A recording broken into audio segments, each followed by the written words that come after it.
One specific ethical dilemma that I can remember that happened in the past was when I was a student in high school. I believe I was a senior.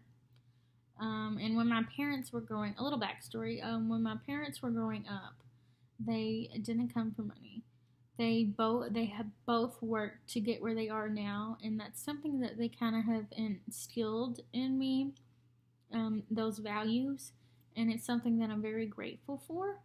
So when I was a student in high school, I was about to graduate, and I was looking for different scholarships to pay for my tuition and for my college.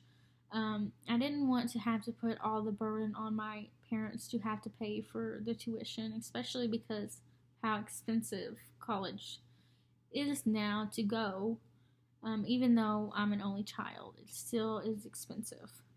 Um, I remember one specific scholarship that I was filling out required for a teacher recommendation.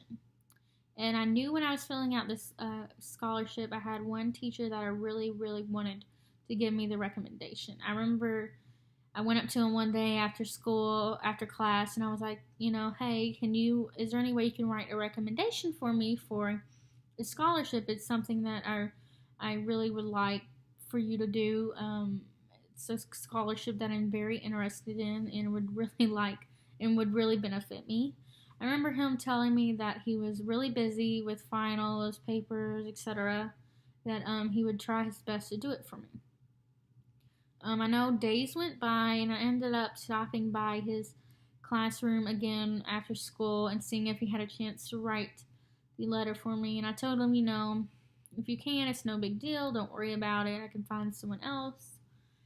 He ended up telling me that he couldn't write it, but if I wanted to write it for myself, he would gladly edit it and as needed and submit it under his own name.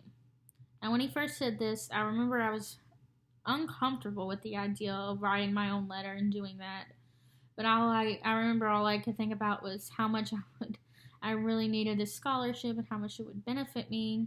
I didn't want to jeopardize the chances of getting the money to actually pay for college. But I know in the back of my mind, I knew it was wrong and that I shouldn't do it. So I ended up actually deciding against writing my own letter. I ended up asking another teacher of mine to write the letter for me. The recommendation for me. I remember I did not win the scholarship, unfortunately, but I do believe that they changed me for the better. In that experience, it made me into a better person, and it made me realize the type of person I do not want to be. This is also kind of why I believe I align with the principle-based framework the most, because this theory grounds their decision making off of justice and fairness, etc. And that day, I remember asking myself, what is the right decision? What is a fair decision to make? I know if I wrote the letter myself and then I won the competition, I knew it would not be fair to the students that actually had their teachers write their recommendations. And this is why I kind of also believe that the way you handle ethical dilemmas and the way you respond to them reflect the type of character and the type of person you are. Like, for example, if you do something illegal that is wrong in the back of your mind, but you do it anyways, I would assume that you are not a good person.